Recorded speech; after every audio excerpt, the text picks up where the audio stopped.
Olá, sou o professor Wagner Valera, coordeno este curso de pós-graduação em Direito Previdenciário aqui no Damásio.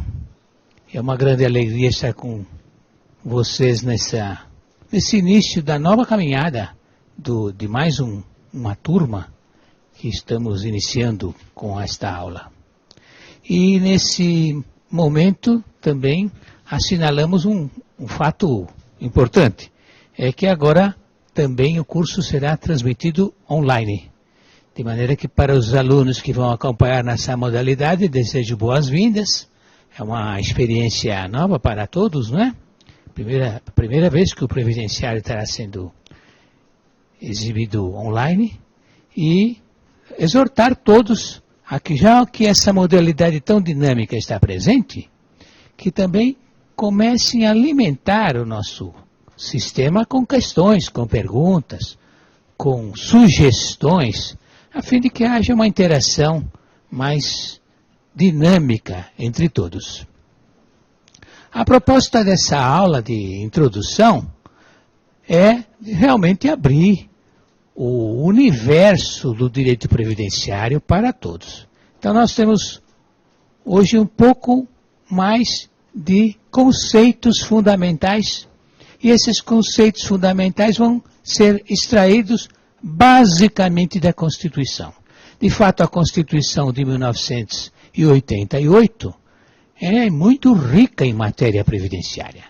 É tão importante essa matéria previdenciária que ela compõe um capítulo da Constituição.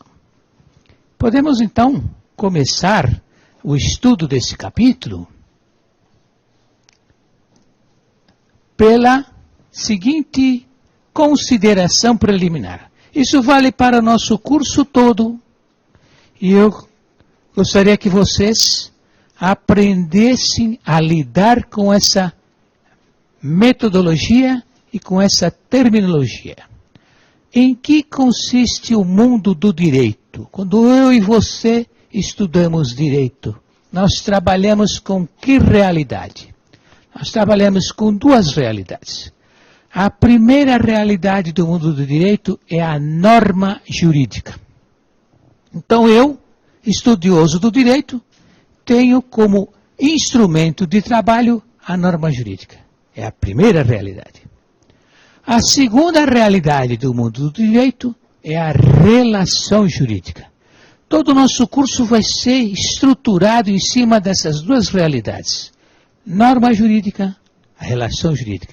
E isso é todo o mundo do direito. Então, se perguntarem para você, o que é o direito? O direito é o estudo sistemático das normas jurídicas e das relações jurídicas que são criadas, modificadas e extintas pelas normas. Esse é o nosso universo. É com isso que nós trabalhamos. Bem, com relação às normas jurídicas, nós vamos entender que existem três modalidades de normas jurídicas. Elas são, por natureza, distintas. Então, são normas, em primeiro lugar, os valores. Então, a primeira categoria de normas jurídicas, podemos dizer que é a mais importante categoria, é a composta pelos valores. Os valores precedem o ordenamento jurídico formal. Entendamos ordenamento jurídico formal, aquele que é inaugurado pela Constituição. A Constituição tem um papel muito importante. A Constituição é o pontapé inicial da estrutura jurídica. Vejam só o que aconteceu na vida do Brasil no dia 5 de outubro de 1988, o dia em que foi promulgada a vigente Constituição. É como se tudo o que tinha ocorrido no passado desaparecesse de repente e surgisse uma nova ordem jurídica. Então, a data de nascimento do sistema jurídico brasileiro atual é o dia 5 de outubro de 1988. É aí que começa o sistema. Zera o passado e começa tudo novamente. Uma Constituição tem essa virtude. Ela reinstaura a ordem jurídica. Todas as normas do passado só ingressam na ordem jurídica brasileira se são recepcionadas pela Constituição. Do contrário, elas já estão fora, sem que seja necessário ninguém fazer absolutamente nada.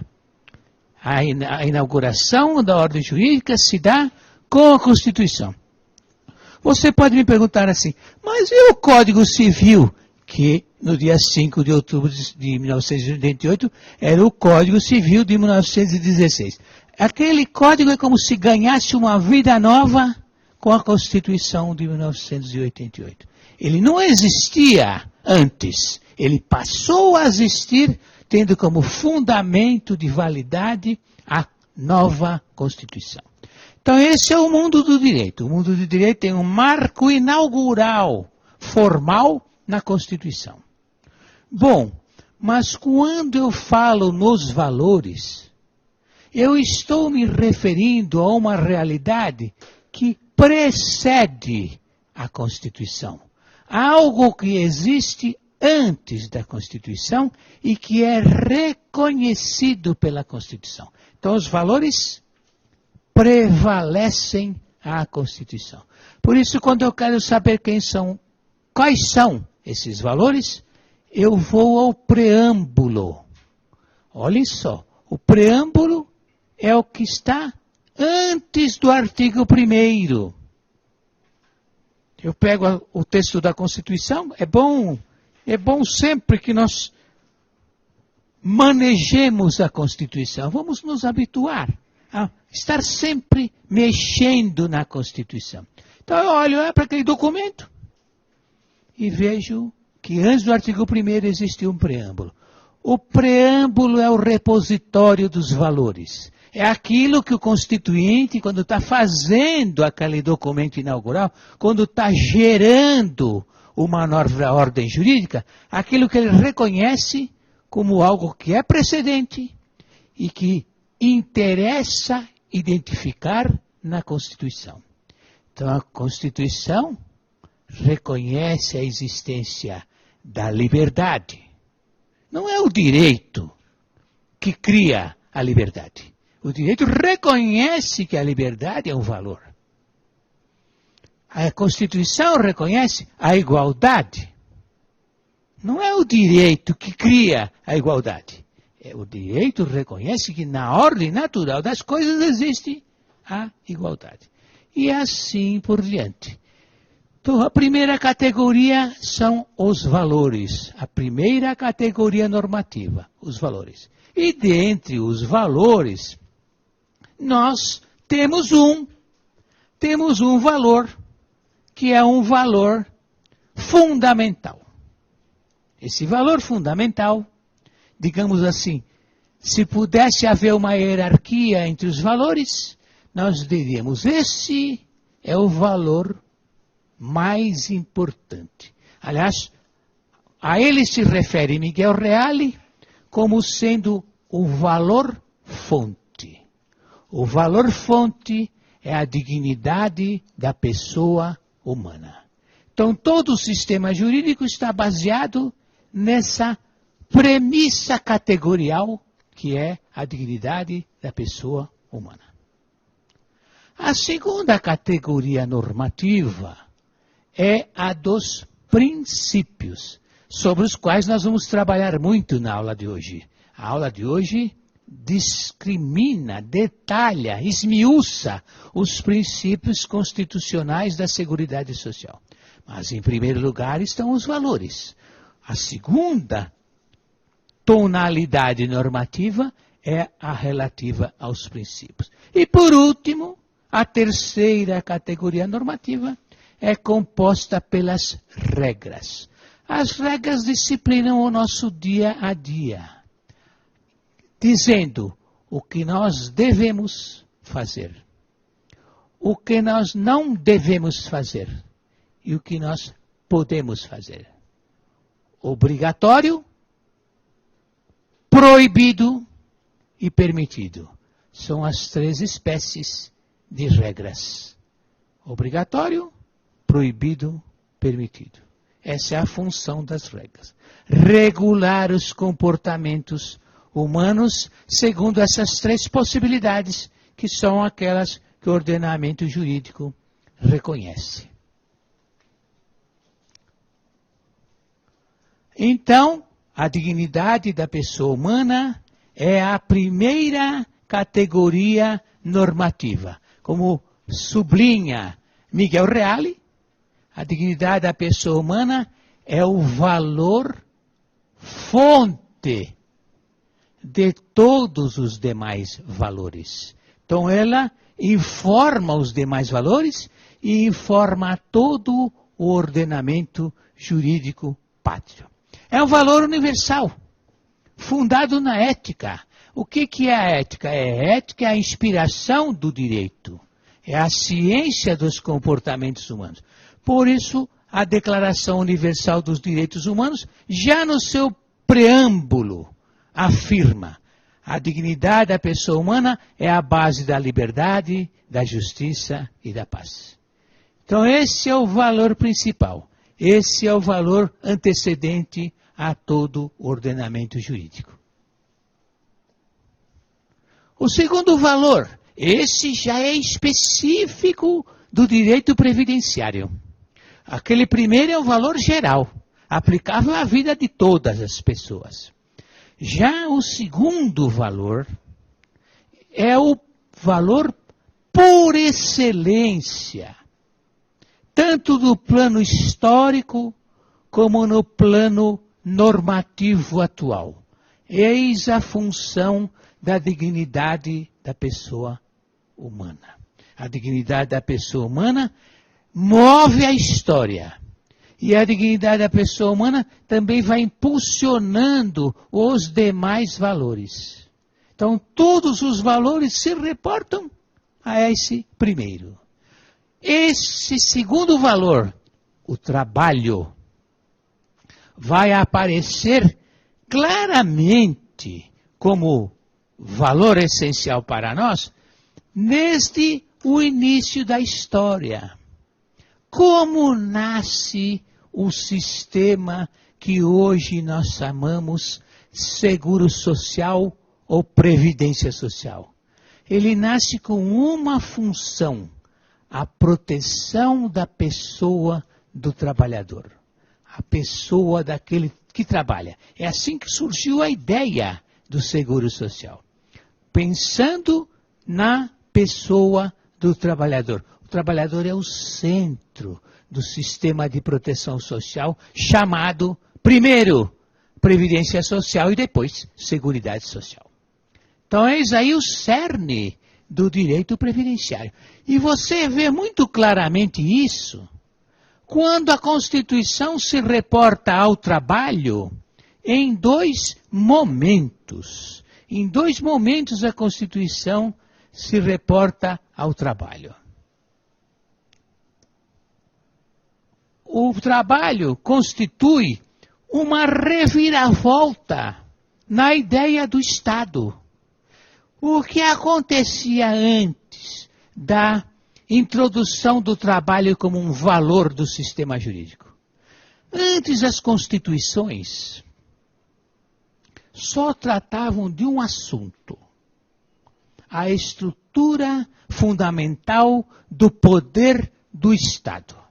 Era essa a função das constituições. A estrutura do poder do Estado. Quem manda no quê? Essa era a função antiga das constituições. E uma das preocupações das constituições antigas era com a segurança. A segurança constituía o marco, como que a barreira, a fronteira, a estrutura de proteção do Estado. O Estado, para garantir a sua soberania, tinha que ter um equipamento de segurança, que protegesse o Estado contra os inimigos externos e contra os inimigos internos. Então, toda a concepção de Estado foi montada em cima da ideia de segurança do Estado. Bom, essa concepção de um Estado segurança, de um Estado preocupado com segurança, fez com que o Estado recebesse um apelido. Esse apelido foi dado tanto pelos franceses quanto pelos alemães. Os alemães passavam a chamar a esse Estado o Estado-polícia, porque o Estado-polícia vigiava os cidadãos para ver se eles se comportavam contra ou ameaçavam o Estado. O Estado-polícia, o Estado policial. E os alemães, na mesma linha de raciocínio, no mesmo diapasão, chamavam esse Estado o Estado guarda-noturno, como se ele fosse um fiscal, um vigia do comportamento da comunidade. Há, porém, um momento na história da teoria do Estado, da ideia do Estado, em que ocorre uma ruptura com esse passado. A ruptura com esse passado se inicia com a primeira Constituição Social do mundo, que é a Constituição Mexicana de 1917. Essa Constituição insere dentro dos seus dispositivos que vai cuidar dos direitos dos trabalhadores. Por isso ela é chamada a primeira Constituição Social, porque ela deixa de contemplar só a estrutura de poder do Estado e passa a tratar também dos direitos dos trabalhadores, inaugurando aquilo que se chamou e se chama o constitucionalismo social e a nova era do Estado.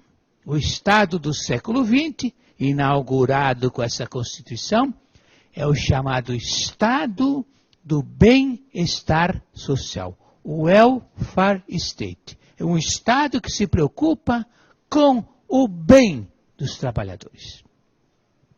Se eu olho para essa história, eu vou ver essa história refletida claramente em um artigo da Constituição de 1988. É o artigo 193. O que diz esse artigo 193? Diz assim: a ordem social tem como base o primado do trabalho. Isto é, o trabalho é o valor por excelência da ordem social constitucional. Aliás, a Constituição de 1988 também formata pela primeira vez um título. Os títulos são as partes da Constituição, gente. A Constituição é dividida em títulos. Título primeiro, título segundo, título terceiro. Depois você olha lá o índice. Você vai ver que assim está distribuída a matéria na Constituição. Pois bem, pela primeira vez, a Constituição, esta, tem um título. É o título 8º, que é denominado da ordem social. Título 8º. E o título 8º tem um primeiro dispositivo, que é o artigo 193. Ele é chamado Disposição Geral. A ordem social tem como base o primado do trabalho. Quer dizer o que é primado? Aquilo que tem primazia, aquilo que vem na frente, aquilo que dá início à ordem social. A ordem social tem como base o primado do trabalho. E como objetivo, continua o mesmo preceito, e como objetivo, o bem-estar.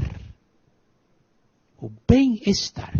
Daí o nome do Estado, o Estado do bem-estar. Tem como objetivo o bem-estar e a justiça sociais. Se eu voltar para o preâmbulo, como eu lhes disse, o preâmbulo é o repositório dos valores, eu vou encontrar no preâmbulo o valor do bem-estar, o valor da justiça. Então, na verdade, o que o artigo 193 está fazendo é recuperando, já dentro da Constituição, os fundamentos valorativos da ordem social constitucional. É um preceito para ser meditado com muita atenção e cuidados. A ordem social tem como base o primado do trabalho e como objetivo o bem-estar e a justiça sociais. Prossigamos.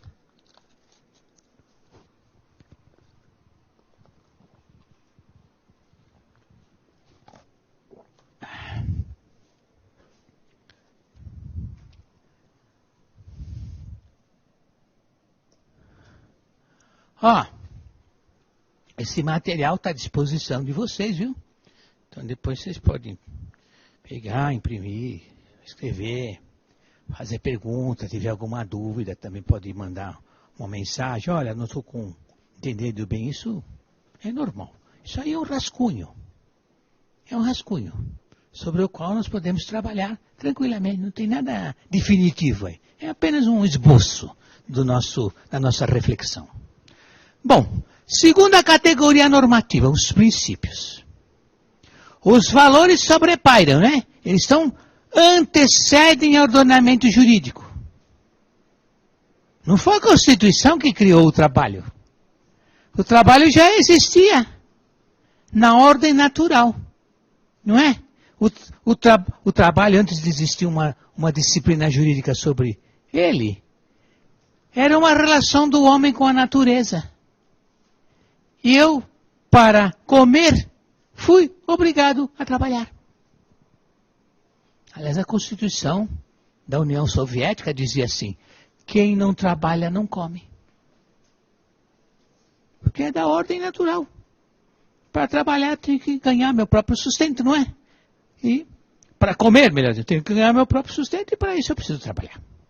Então, o trabalho é um fenômeno da natureza. Os animais também trabalham para conseguir as suas próprias presas e a sua alimentação. Então não é o direito que cria o trabalho. O direito disciplina o trabalho. Então, primeiro, os valores antecedem o ordenamento jurídico. Segundo, os princípios. Os princípios estão dentro. Então, o sistema jurídico cria diretrizes que apontam para um fim. A verdade é que a palavra princípio é significativa de começo. Começo do quê? De algo que tem um destino. De algo que tem uma finalidade. Por isso, o primeiro autor que estudou a fenomenologia dos princípios, o Joseph Esser, foi o primeiro pensador que tratou do assunto princípio. Antes não havia essa categoria de pensamento. Antes dele, ele inaugurou em um trabalho de 1956. Então, Esser diz, os princípios são diretrizes que apontam um caminho. Então, quando se fala em princípio, nós temos que ver que os princípios, muitas vezes, simplesmente reproduzem o conceito de valor. O valor está antecedido e o valor é reconhecido, então, formalmente pelo ordenamento jurídico num princípio. E é assim que se entende, por exemplo, a igualdade. A igualdade é um valor. Eu reconhecer o outro como igual é um valor. Mas para o direito é um princípio. Por quê? porque opera uma função negativa. O direito impede que sejam tratados de maneira desigual os iguais, e que sejam tratados de maneira igual os desiguais, como disse Rui na oração aos moços. Então a função do direito é como uma função de controle da violação da igualdade. Então nós somos iguais no plano da ordem natural das coisas, e o direito impede que sejamos discriminados por tratamento desigual. Essa é a função do princípio da igualdade. Como aqui temos até uma definição de princípio que o professor Celso Antônio traz no livro dele, o conteúdo jurídico do princípio da igualdade. Um livro fininho, mas muito importante para nós entendermos essa matéria. Bem, vamos agora adentrar nos princípios próprios da Seguridade Social. Mas antes de adentrar nos princípios, vamos estabelecer como premissa o conceito de Seguridade Social. Na verdade, esse conceito, ele está esmiuçado no artigo 194 da Constituição. A Seguridade Social é um conjunto de ações, é um agir, um conjunto de ações, é um complexo de ações relativos à saúde, à previdência social e à assistência social.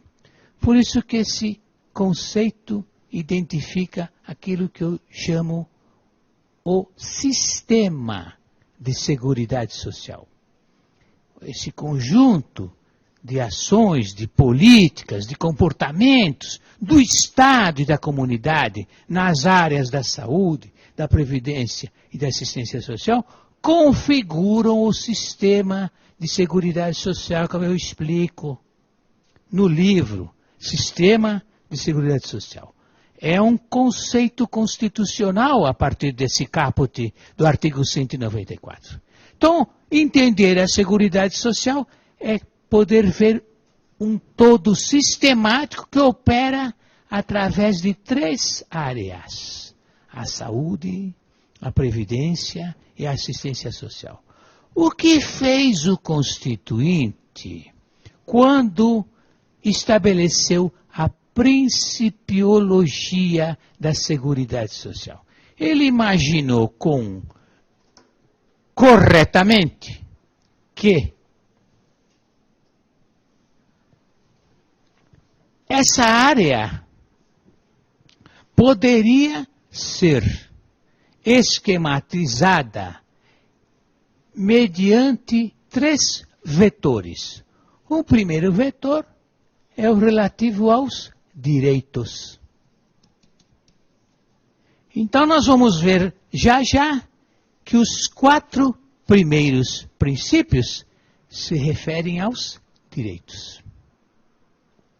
Os direitos outorgados pela Constituição em matéria de seguridade social são disciplinados a partir desses 4 princípios. Artigo 194, parágrafo único, incisos 1, 2, 3 e 4. O segundo grupo, por assim dizer, de princípios diz respeito ao financiamento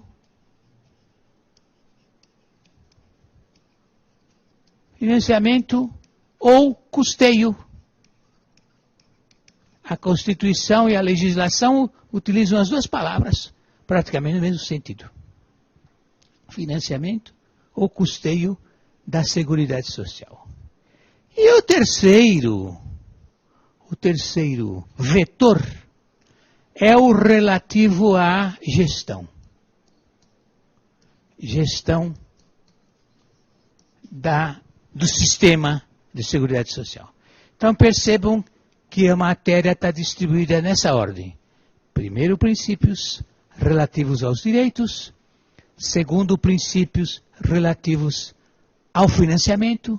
E terceiro, o princípio relativo à gestão da Seguridade Social. Então você percebe que o Constituinte cuidou no plano principiológico de todo o assunto.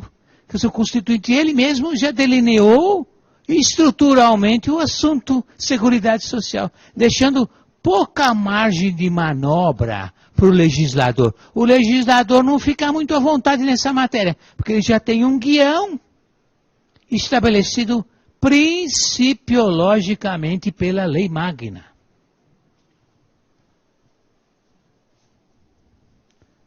Primeiro princípio: universalidade da cobertura e do atendimento. Vejam que nós temos aí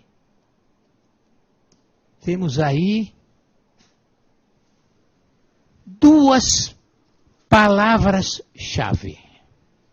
A primeira é cobertura.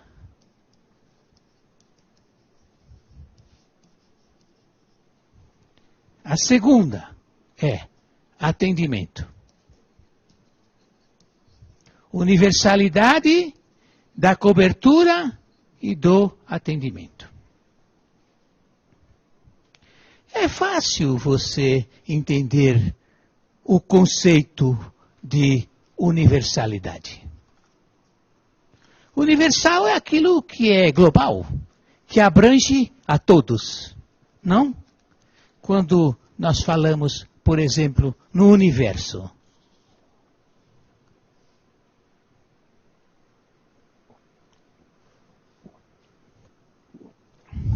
O que nós entendemos por universo? É o todo, não é? O universo, a Terra, é uma poeira dentro do universo. O universo é uma coisa imensa. A Terra integra um sistema,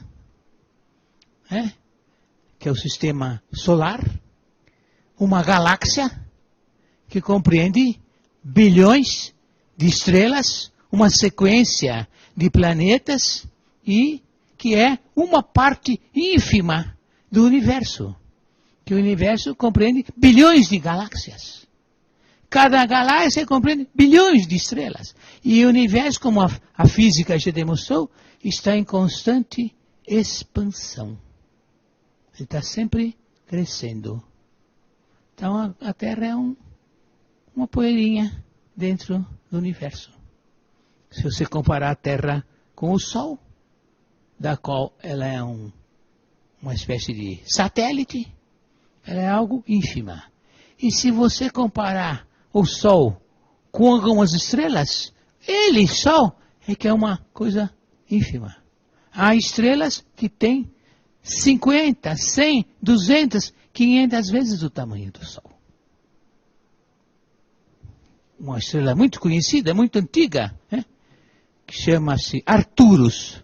Arcturus é 30 vezes maior do que o Sol.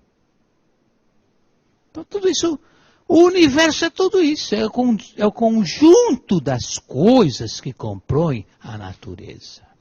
Então quando se fala na universalidade, é um conceito vago. Mas na verdade, esse conceito se refere a quem tem direito, por isso que eu falei antes. Os 4 primeiros princípios dizem respeito aos direitos. E quem que tem direito no mundo jurídico são as pessoas.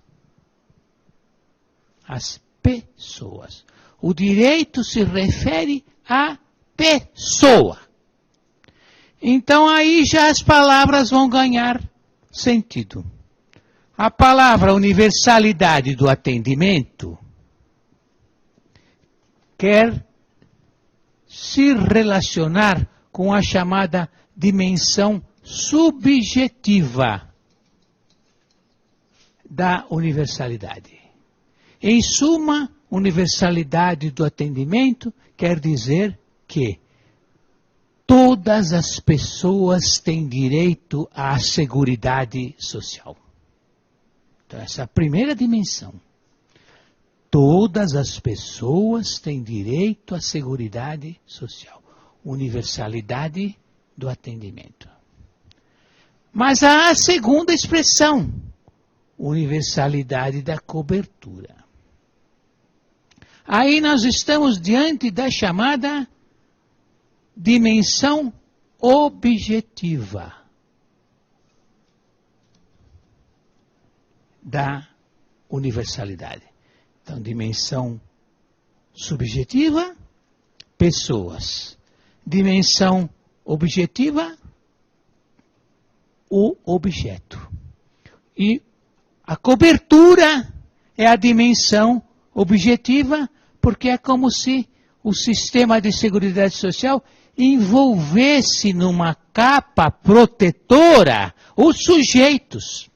Então, os sujeitos têm direito à cobertura da saúde, à cobertura da previdência social, à cobertura da assistência social. E é também a cobertura que é universal. É assim expressa essa virtude da Seguridade Social, é expressa naquela norma estampada no artigo 196. O preceito que mais claramente define o que é a universalidade da cobertura e do atendimento é o artigo 196 da Constituição, quando diz in verbis, a saúde, isto é, o objeto, a saúde é direito de todos. Olhem só, a saúde, o objeto, é direito de todos, o sujeito. Então, todos, universalidade do atendimento. Todos têm direito à saúde. Saúde, cobertura. Todos têm direito ao atendimento da saúde. Todos têm direito a ser cobertos pelo sistema de saúde. A saúde é direito de todos. E o preceito, então, conclui. E dever do Estado. Então, eis aí um emblema da universalidade. É como se a universalidade dissesse assim: todas as pessoas têm direito a todas as prestações da Seguridade Social. Isso que quer dizer o primeiro princípio. Como eu dizia antes, o princípio aponta para uma finalidade. Às vezes, uma interpretação um tanto pragmática da Constituição imagina a seguinte fenomenologia.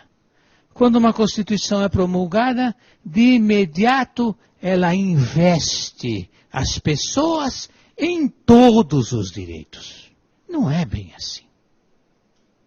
Na verdade, uma Constituição é um projeto para o futuro, que vai sendo implantado no curso dos acontecimentos históricos. Nós não nascemos com todos os direitos. Assim como nós não nascemos com todos os deveres. À medida que o tempo vai passando, nós vamos incorporando ao nosso patrimônio jurídico direitos e vão sendo impostos a nós deveres. É assim a vida de todo o sistema jurídico.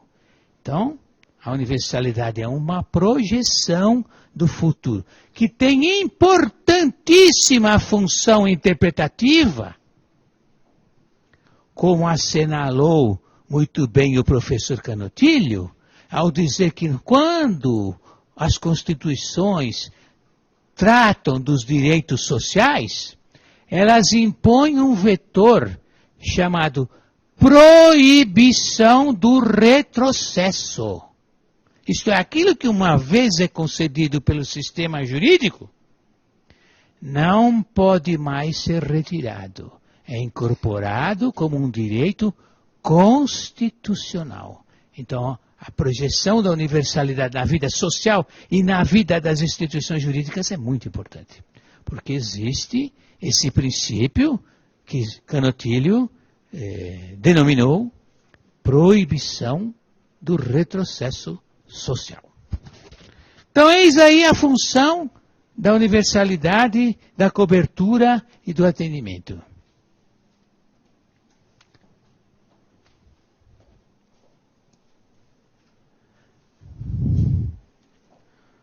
O segundo princípio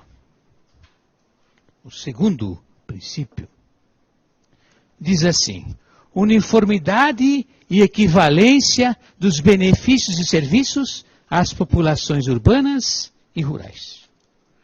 Uniformidade e equivalência dos benefícios e serviços às populações urbanas e rurais. Vamos agora trabalhar então com esses dois conceitos.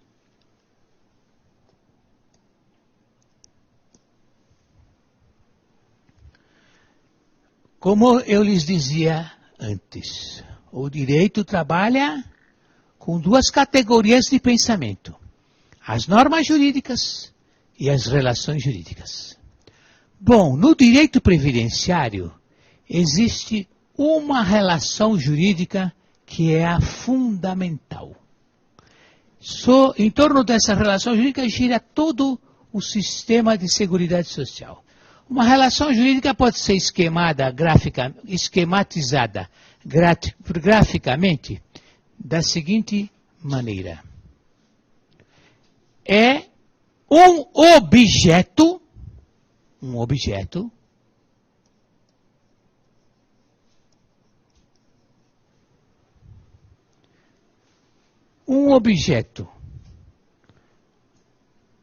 ao qual alguém faz jus, isto é, um objeto sobre o qual eu tenho direito,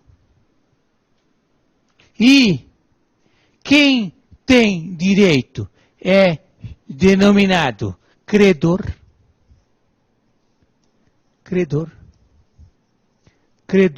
do objeto. Também chamado, na linguagem do direito, sujeito ativo. Sujeito ativo é quem é credor do objeto. No direito previdenciário, esse personagem é denominado beneficiário.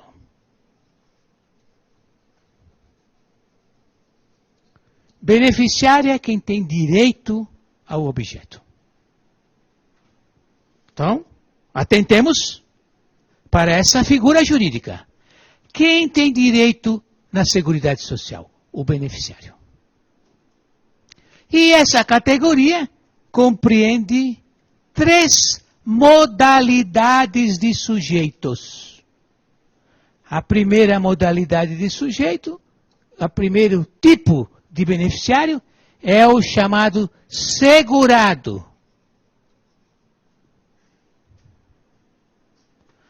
A segunda modalidade de sujeito, credor do objeto, é o dependente.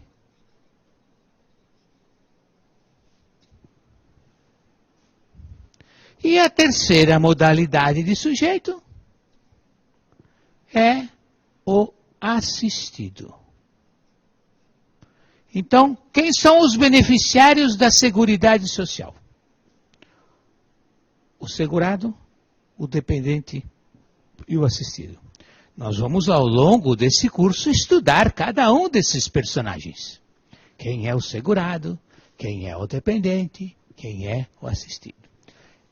Todos eles, conforme a cobertura, são sujeitos credores do objeto. Numa relação jurídica existe um outro personagem que é o chamado devedor. Então, o credor tem direito ao objeto e o devedor é quem está obrigado a fornecer o objeto. Então essa é a relação. Um tem direito, o outro tem dever. Um pode exigir, por isso que ele é ativo, porque ele pode exigir o objeto. E o outro, o devedor, é chamado de sujeito passivo, porque ele tem que cumprir o objeto. Sujeito passivo. Um é o credor, tem poder de exigir. Outro é o devedor, tem obrigação de prestar o objeto. O objeto na Seguridade Social tem um nome genérico. Está na Constituição.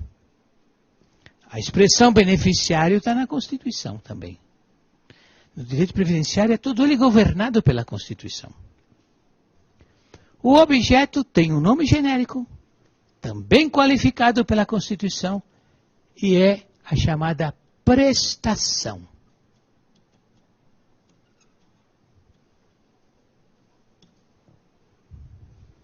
Então, prestação é tudo aquilo que a Seguridade Social fornece. Tudo que a Seguridade Social faz em favor da comunidade é denominado prestação.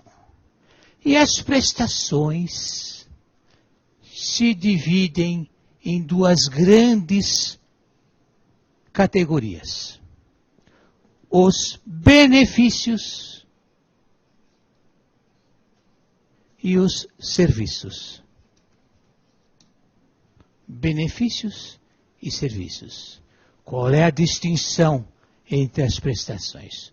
Os benefícios são as prestações de dar.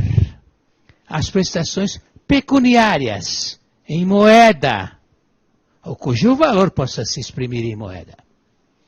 Enquanto que os serviços são as prestações de fazer. Exemplifiquemos para ficar mais clara a ideia. Uma aposentadoria é um benefício. É uma quantia em dinheiro que o sujeito ativo, o segurado, tem direito de exigir do sujeito passivo. Nesse caso específico da aposentadoria, o sujeito passivo é o poder público representado pelo INSS, Instituto Nacional do Seguro Social. Então o que é uma aposentadoria? É uma quantia em dinheiro que o INSS deve ao segurado. A aposentadoria é uma quantia em dinheiro que o segurado tem direito de exigir do INSS. Primeiro exemplo de prestação, uma prestação pecuniária. Ele recebe o dinheiro. A segunda modalidade de prestação é o serviço, que é uma prestação de fazer. É algo que eu pretendo que o Estado faça em meu favor. É o caso das prestações de saúde. Saúde. A saúde, como enuncia o artigo 196, é um complexo de prestações que envolvem. Examine depois, leia depois com atenção, com cuidado, esse preceituário. A primeira modalidade de prestação de saúde objetiva a evitar a doença. A saúde é direito de todos e dever do Estado, garantido mediante políticas sociais e econômicas que visem reduzir o risco de doença. Preste atenção. Reduzir o risco de doença. Eu tenho direito constitucional a não ficar doente. se existem medidas de prevenção. Por exemplo, por isso que é um fazer do Estado. O Estado promover uma campanha de vacinação. Para quê? Para que alguém não seja atingido pelo sarampo, pela catapora, pela cachumba, pela varíola, pela rubéola e assim por diante. Direito às medidas de prevenção contra o risco da doença. A doença é um risco. Que eu posso ou não me sujeitar a ela. E veja o que aconteceu no Brasil, para nós entendermos essa fenomenologia como ela é especialíssima. Se nós olharmos para os anos 50, recentíssimo, menos de um século atrás, os anos 50 do século 20, havia uma enorme incidência no Brasil de uma doença chamada poliomielite ou paralisia infantil. Muita gente tinha essa doença. Aí apareceu um senhor simplesmente genial chamado Albert Sabin, que inventou uma vacina que tem esse nome, vacina Sabin. E olhem só como Deus é brasileiro. Calhou desse senhor Sabin se casar com uma brasileira. Então ele vinha muito ao Brasil, começou a falar da vacina, e alguém falou, não, vamos lá. Vamos adotar. O Brasil foi um dos primeiros países do mundo a começar a vacinar com a Sabin contra a paralisia infantil. Sabe qual é a estatística de paralisia infantil no Brasil? Hoje é traço. Não existe mais. A erradicação desse risco, graças à vacina. Ora, no futuro, muitos desses fenômenos de risco social vão ser eliminados pela vacinação. Prevenir o risco de doença. Então eu tenho direito a não ficar doente. Olhem só como é importante isso. Então o serviço é um fazer preventivo, reparador. Bom, o sujeito está doente.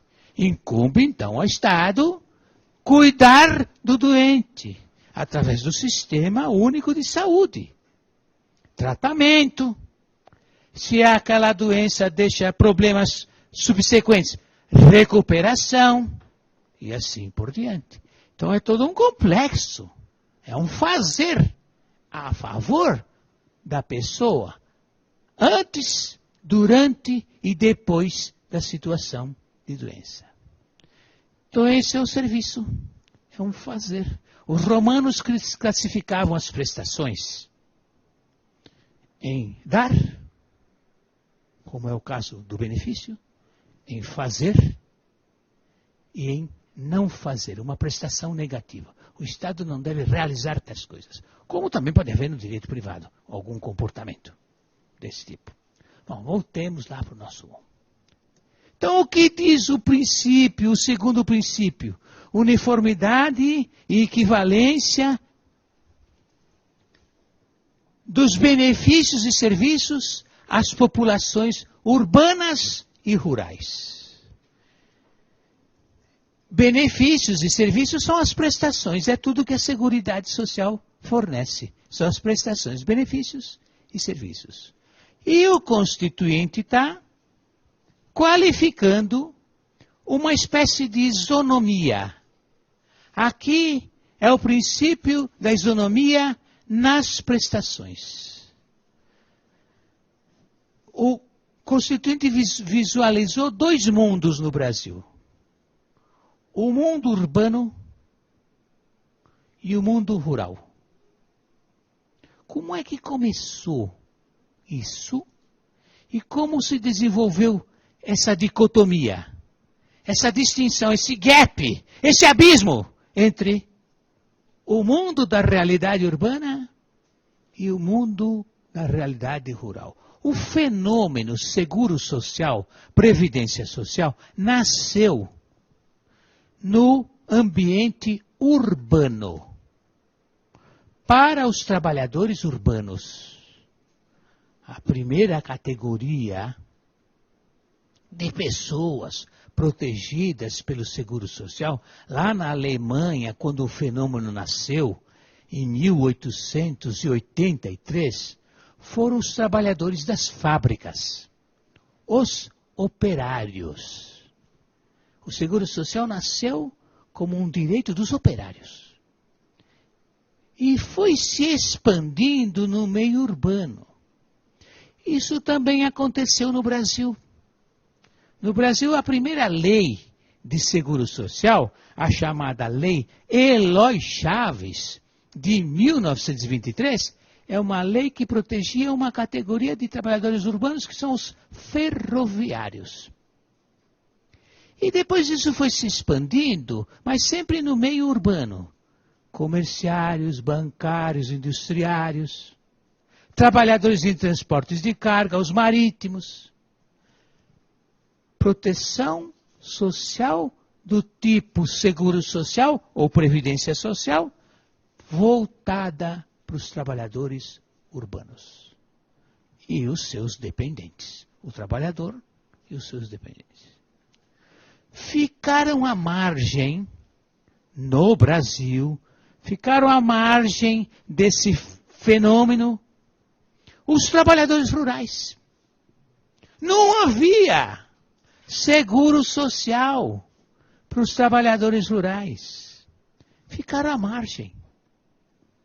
E se você pensar um pouquinho, você ouviu quando você estudou no ensino fundamental e no ensino médio uma expressão comum, frequente, habitual. O Brasil é um país essencialmente agrícola. Isso nós ouvimos todos. É uma realidade brasileira. Aliás, se eu olhar para a economia hoje, a economia brasileira hoje, terceiro milênio, 2015, 15 anos do terceiro milênio. Qual é o primeiro item? Qual é a primeira riqueza nacional exportável? Produto agrícola. Um país essencialmente agrícola. Porta das exportações brasileiras, essencialmente agrícola. As tais commodities, que é comida. Bem, já era assim, quando começou lá atrás o seguro social. E, no entanto, os trabalhadores rurais foram solenemente ignorados durante muito tempo. Veja, a primeira lei é de 1923. Sabem quando começou a proteção social rural no Brasil? Em 1971, quase 50 anos depois da primeira lei previdenciária. E, quando veio essa lei de 1971, não veio como seguro social. Veio como assistência social. Que é bem diferente. Aliás, é diferente. Também na Constituição de 88. O que é o seguro social ou previdência social? Atente para essa terminologia. Eu vou utilizar, e você também vai utilizar, duas expressões que são sinônimas. Seguro social e previdência social. Querem dizer exatamente a mesma coisa. Seguro social ou Previdência social. É a mesma realidade denominada com expressões distintas. Pois bem, qual é a qualidade principal do seguro social?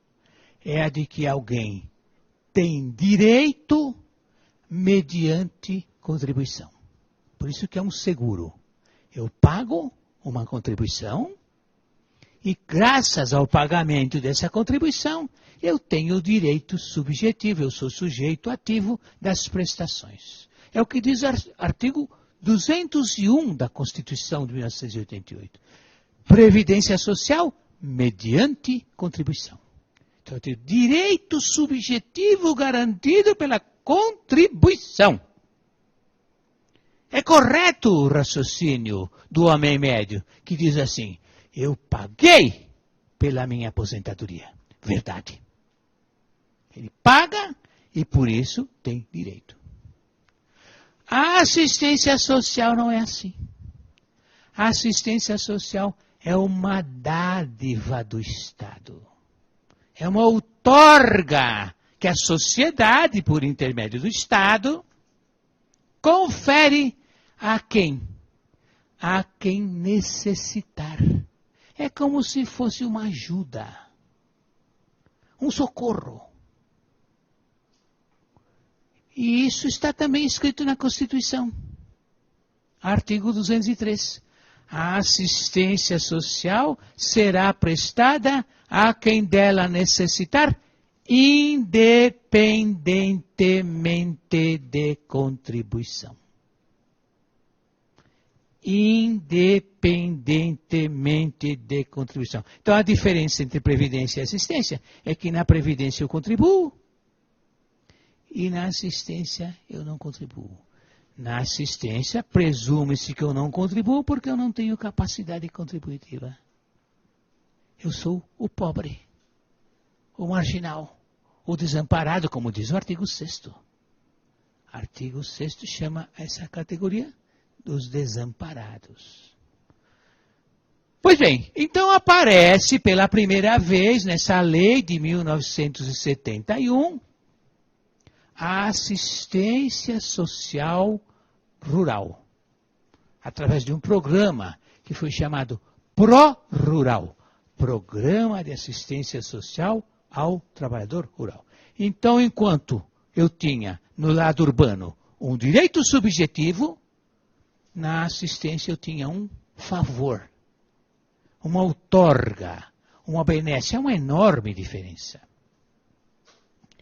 E, com o tempo, as prestações do seguro social foram crescendo, foram se ampliando, foram se sofisticando. Quando chega a Constituição de 1988, o quadro é o seguinte. Há um elenco de 18 prestações para os trabalhadores urbanos e os seus dependentes. Um rol de 18 prestações. Enquanto que aquele programa de assistência social dos rurícolas tinha somente 5 prestações. Então, um 18, outro 5. Uma enorme desigualdade. Então, quando a Constituição fala em uniformidade, ela está dizendo que os trabalhadores urbanos e os rurais têm direito a uma única fórmula prestacional, igual para todos. Serão 18? 18 para os dois grupos. Serão 5? 5 para os dois grupos. O legislador optou por manter o elenco das prestações urbanas para os rurícolas.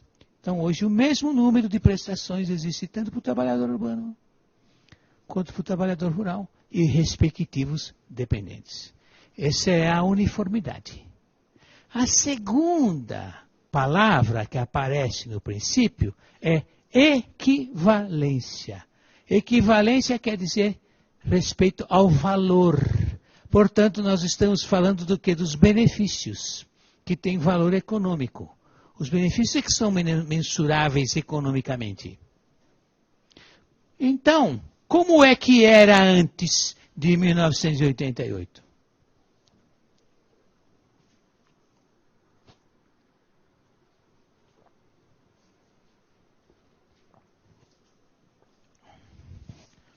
As prestações de benefícios devidas aos trabalhadores urbanos eram calculadas de acordo com a contribuição. Conforme o salário de contribuição do trabalhador, era calculado o benefício devido a ele e aos seus dependentes. Quanto maior o salário de contribuição, maior a contribuição e maior o benefício. Então havia uma correlação, uma correlatividade entre contribuição e prestação. E esse valor era modulado em função da contribuição. Preservado um mínimo, um piso, que logo no sistema urbano o piso passou a ser o salário mínimo, então ninguém contribuía sobre valor inferior ao salário mínimo, portanto não havia benefício inferior ao salário mínimo. E havia um teto. O teto também é uma regra de qualquer seguro. Nós estamos falando, a Previdência é um seguro. Então, quando eu faço um seguro, ele nunca é ilimitado. Ele tem um teto.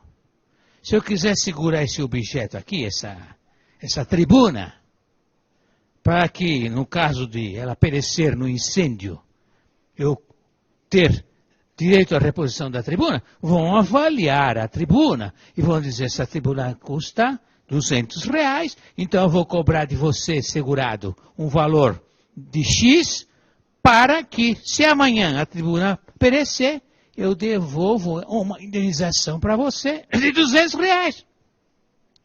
Ou te dou uma outra tribuna igualzinha a essa. Então, há o teto. Qual é o teto? É o valor objetivo da coisa. Esse é o teto. Então, o seguro tem um piso e tem um teto. No seguro social, previdência social, houve desde o início, então, um piso, uma base contributiva mínima, um benefício mínimo e um teto, que era o chamado, o limite máximo do salário de contribuição. É uma quantia máxima da contribuição. Ainda que eu ganhe mais, para o seguro social, eu só posso contribuir até aquele limite. Portanto, a prestação vai ser calculada dentro dessa margem mínimo-máximo. No caso da assistência social rural, não havia contribuição, né? É assistência. Você já sabe, previdência é contributiva, assistência é não contributiva. Então não havia contribuição. Aí foi criado um mecanismo de prestação muito simples. Qual era o valor do benefício? Era um valor único, fixo, igual para todas as prestações. Esse valor era de meio salário mínimo. Isso era o benefício rural. Meio salário mínimo. Quando a Constituição de 1988 surgiu, o que o Constituinte determinou? Primeiro, que todos contribuem. Segundo, que os benefícios serão calculados de acordo com a contribuição. E terceiro, muito importante, nenhum benefício pode ter valor inferior a um salário mínimo. Então, todo aquele estoque de benefícios rurais que havia antes do dia 5 de outubro de 1988, foram imediatamente elevados ao patamar de um salário mínimo. Era meio, dobrou para um salário mínimo. A equivalência agora exige que haja um cálculo, porque haverá contribuição. Então a contribuição é que vai determinar o valor da prestação. Em suma, o que quer dizer esse princípio? A isonomia entre os trabalhadores urbanos e os trabalhadores rurais. É a igualdade. É nada mais, nada menos do que o princípio da igualdade aplicável às duas populações de trabalhadores brasileiros.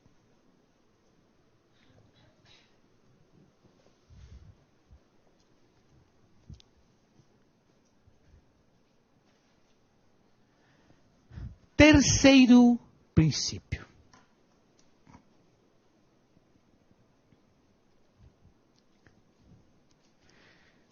Não sei se vocês conhecem aquela classificação das normas constitucionais que foi há muito tempo elaborada pelo professor José Afonso da Silva. José Afonso da Silva escreveu um livro em 1968 denominado Aplicabilidade das Normas Constitucionais. Ele imaginou que a norma constitucional tem graus de eficácia distintos. E que, portanto, algumas normas constitucionais são de conteúdo tal que outorgam de imediato um direito subjetivo. Eu posso dizer, eu tenho direito constitucional à igualdade. Não é preciso uma lei para dizer isso. Já da Constituição, eu recebo o direito constitucional da igualdade ou à igualdade. Mas há outras normas constitucionais que dependem de uma disciplina legal infraconstitucional. Então, a essas normas, o professor José Afonso da Silva denominou normas programáticas. Normas programáticas. Isto é, quando a Constituição trata dessas normas, na verdade o que ela está desenhando, inicialmente, é um programa. E esse programa terá que ser esmiuçado, delineado pelo legislador. Então, aquela norma constitucional, na verdade, é um comando dirigido ao legislador. Ela não confere de pronto nenhum direito subjetivo. De arte a que eu diga, eu tenho direito constitucional a isso. Ela não faz isso. Ela cunha um programa.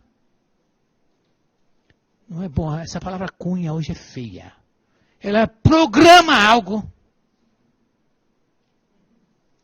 A Constituição programa algo que será disciplinado pelo legislador. É desse tipo o terceiro princípio constitucional. É uma norma programática voltada para o legislador. É como se a norma estivesse dizendo assim, legislador, quando você for disciplinar o assunto, observe esse princípio, observe esta diretriz. Quando a lei vier, ela deve obedecer a esse critério. Qual é esse critério? Seletividade e distributividade nas prestações. Seletividade e distributividade. O que quer dizer a primeira palavra? Seletividade. A seleção é uma escolha. Eu tenho que escolher algo. Eu vou fazer uma seleção. Vejamos, eu vou à feira e quero comprar frutas. A banca de frutas tem uma enorme variedade de frutas. Eu vou selecionar algumas. Não vou poder levar todas. Então, eu quero maçã, gosto de maçã. Não vou deixar de levar maçã. Gosto de laranja, gosto de banana. Não gosto muito de uva, deixa a uva. Gosto de figo, não gosto de peixe. Eu faço uma seleção. E levo lá na minha cestinha de compras, de acordo com a minha disponibilidade financeira. Eu posso gastar tanto na feira, faço a minha seleção. Dos 50 produtos que existem na banca de frutas, escolho 5, 6. É isso que acontece também no mundo das prestações. Se você pensasse um dia como você gostaria que fosse a Previdência Social, você talvez pensasse assim: puxa, a Previdência Social devia me dar essas coisas. A Seguridade Social, então, devia me conceder tais e tais prestações. Então eu imaginaria, olha, eu não quero envelhecer. Portanto, eu tenho direito a um elixir da juventude. A Previdência Social, a área da saúde, melhor, tem que investir numa pesquisa que vai achar o elixir da juventude. E cada um de nós, na sua imaginação, iria bolando o que espera do sistema de proteção social. Esse elenco seria maior, sem dúvida, do que uma lista telefônica daquelas antigas. Nem sei se existe mais lista telefônica, acho que não existe mais. A lista telefônica era um catálogo assim, grosso, né? E com milhões de produtos. Então essa lista seria inesgotável, infinita, não é? Assim também são as prestações, porque as necessidades humanas são enormes. Bom, então alguém vai ter que escolher, como eu quando fui à feira, escolhi as frutas que iriam comprar na minha cesta. O que a Constituição está dizendo? Quem escolhe é o legislador. Ele elege os benefícios e os serviços que serão concedidos. Ele elege. Essa é uma prerrogativa do legislador. Mas isso também é algo importante para nós. Há algumas escolhas que já são feitas diretamente pelo Constituinte. A Constituição diz então, será protegida a doença, a invalidez, a velhice, a morte, o desemprego. Algumas coisas já o próprio legislador escolheu, não deixando tanta discricionariedade, o próprio Constituinte, melhor dizendo, o próprio Constituinte escolheu, não deixando tanta discricionariedade para o legislador. Mas o mais, que não está previsto na Constituição, o legislador é livre. É da discrição dele selecionar as prestações. Porém, a seletividade é condicionada por esse segundo vetor, a distributividade. É seletividade e distributividade. A palavra distributividade invoca um vetor essencial para nós compreendermos a Seguridade Social. É o vetor da justiça. O vetor da justiça social. Vejam como nós já lembrávamos o enunciado do artigo 193. A ordem social tem como objetivo a justiça social. Existem várias expressões da justiça. A primeira expressão, correntia de justiça, a expressão, digamos, mais comum, a ideia mais comum da justiça é aquela ideia que tinham os romanos. Em que consiste a justiça? Em dar a cada um o que é seu. Do ut des. A cada um o seu. Aliás, foi o Peano quem definiu esse conceito de justiça estampado na primeira codificação de que se tem notícia. O Corpus Iuris Civilis, também chamado de digesto. No Corpus Iuris Civilis existe o seguinte conceito de justiça. Justiça é a vontade constante e permanente de dar a cada um o que é seu. Está em latim, naturalmente, não é? Não vou repetir a fórmula latina, mas ela é bastante conhecida. Justitia est constant et perpetua voluntas sum cuique tribuere. Está em latim. Mas é isso que quer dizer. Então, o que é justiça? Para os romanos, dar a cada um o que é seu. Bom, isso foi chamado depois pela filosofia a justiça comutativa. Só que essa justiça é muito modesta, é muito singela. Os filósofos logo passaram a criticar essa ideia de justiça, que era comum no ambiente romano. E os filósofos simplesmente disseram, bom, mas isso não muda nada.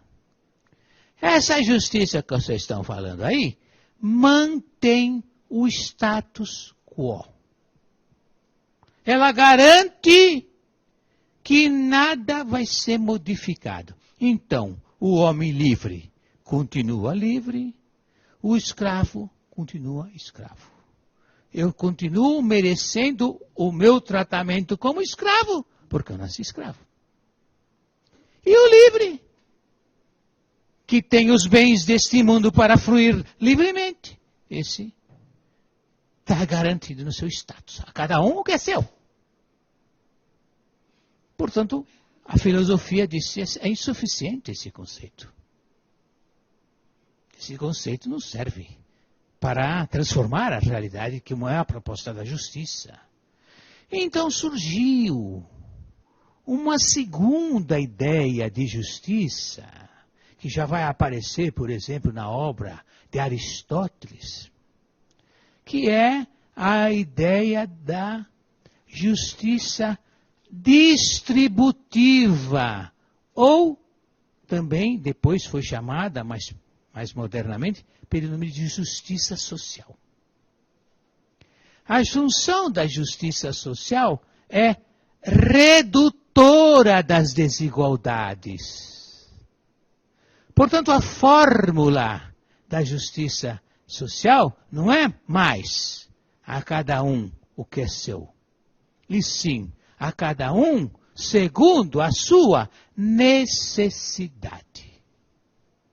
A cada um segundo a sua necessidade. Eis a ideia moderna de justiça que já então foi trabalhada por Aristóteles. Aliás, falando um pouco do Aristóteles,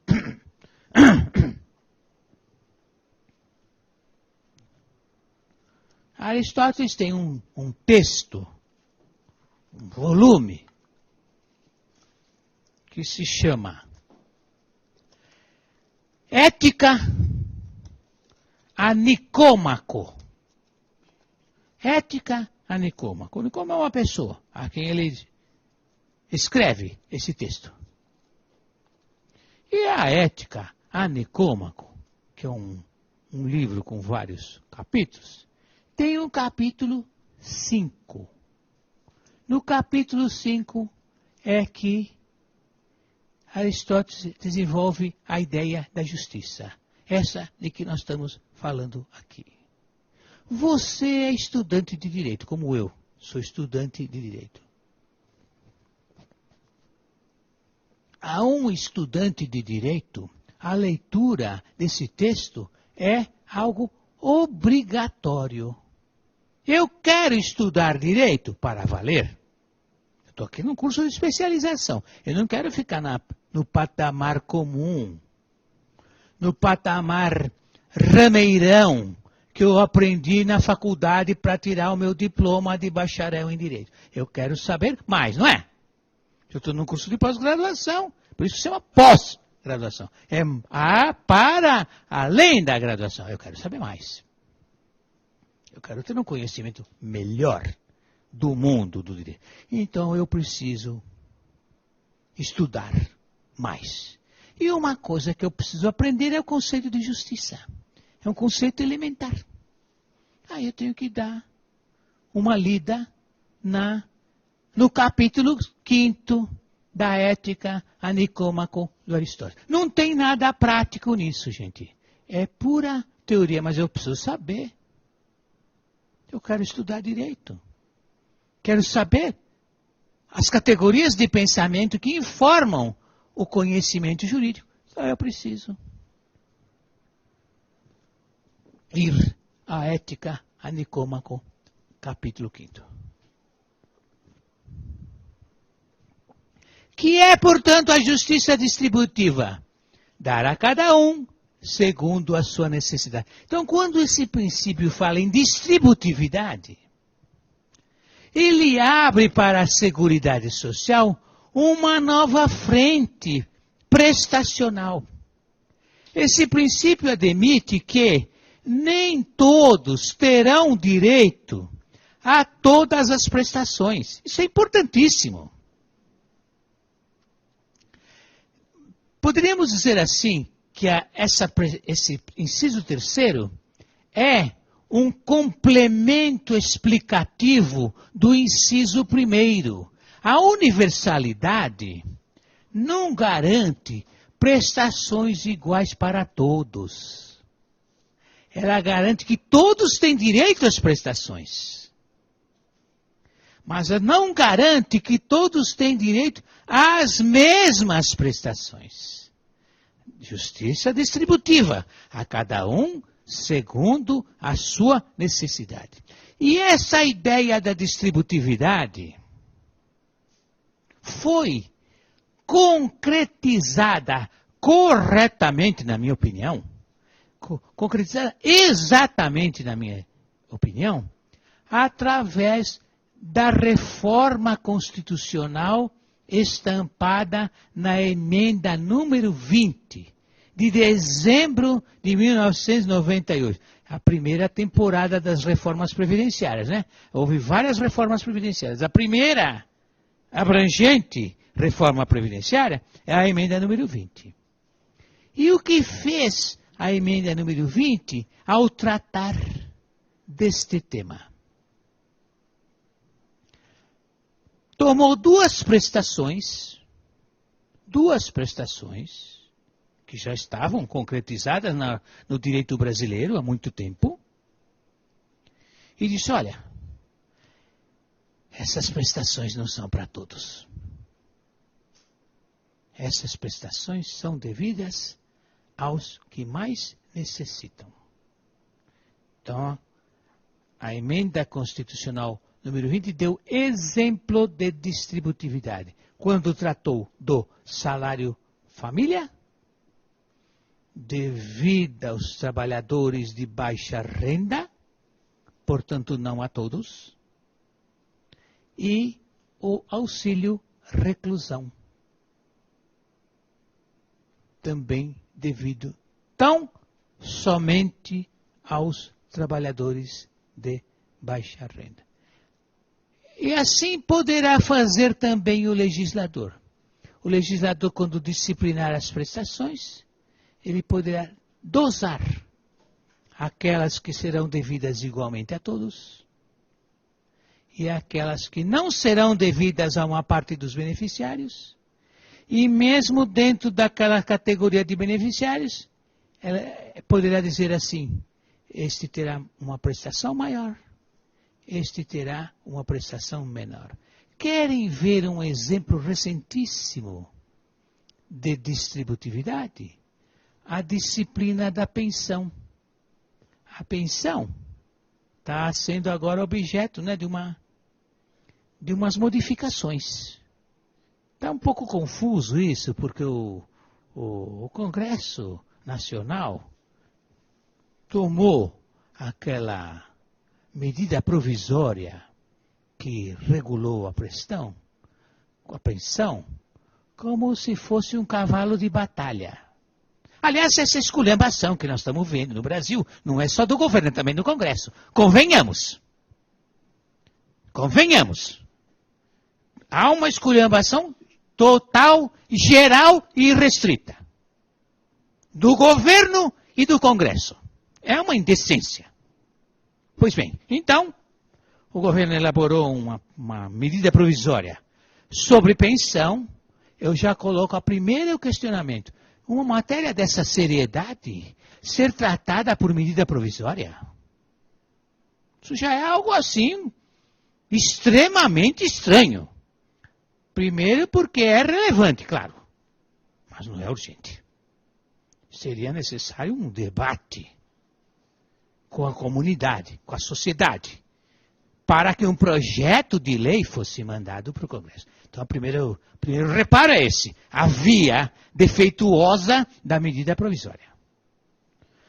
Aí vai para o Congresso, e o Congresso também discute o assunto com a seriedade que o mesmo comporta.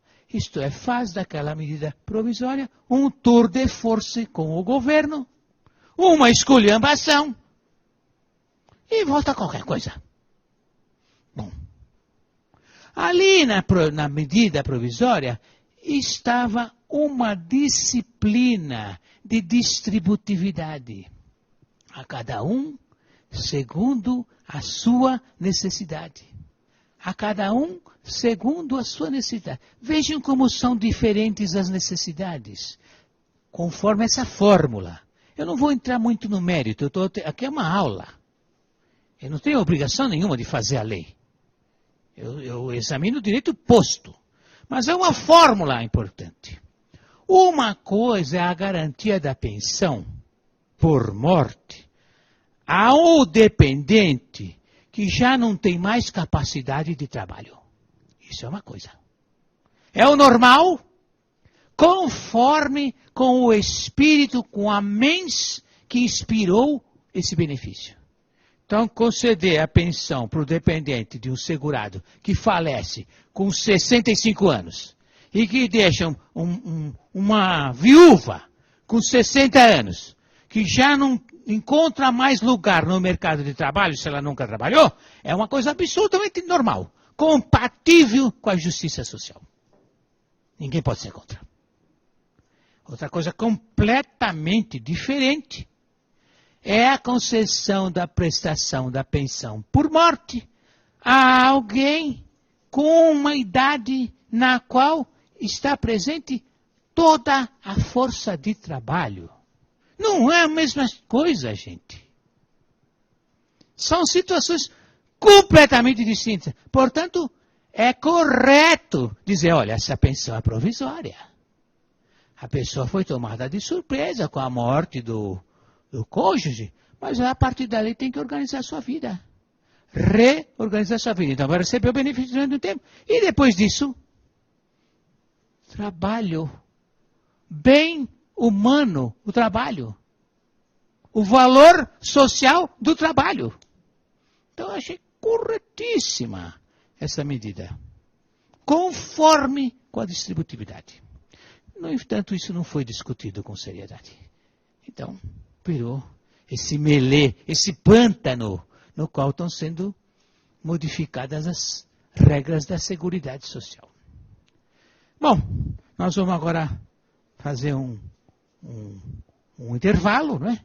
E depois prosseguiremos.